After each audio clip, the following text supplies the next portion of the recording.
All right. A couple of things that would be good for us on here. Yeah, that on here, everybody's going to probably recognize gluteus maximus. And because you have to change from the quadrupedal posture to standing upright, this becomes the biggest of the gluteal muscles on humans. It's not on the cat. Somebody had it on a test before here. That we can see. So, oh man. You're fine. It's got all the gluteal muscles attached on here, because what I don't see on here is the medius or minimus. This would be about the right spot to be the medius, and the minimus is just completely covered up.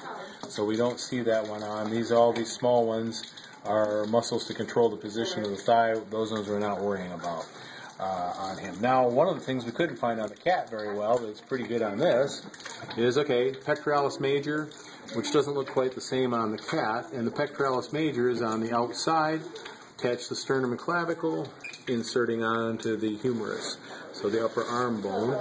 Whereas over here, with the pectoralis minor, it's not completely clear, but you guys know it's going to the coracoid process, right underneath the shoulder, and then coming down to the ribs. So it's going to lift up on the ribs. This would be one of the ones you would use if you go out jogging and you start breathing really hard. And anything now we can really see the sartorius, how it wraps around. Ours is like a strap. And we just talked about the bipinnate sort of nature of muscles, and there it is. There's the rectus femoris. Yeah, it does look like a feather. These guys right here are the other portions of the quadriceps that we would have. The vastus medialis, lateralis, intermedius is in the middle and hard to find. Tensor fasciae lata that we just talked about, going to that iliotibial tract. Same thing that we find out here that we saw on kitty cat.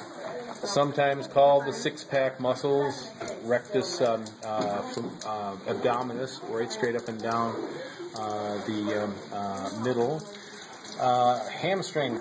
People were interested in the hamstring muscles. So what I've got is, for us, our biceps femoris is not nearly as thick and heavy as what we saw on the cat. And then we have the semimembranosus, and that's the one that is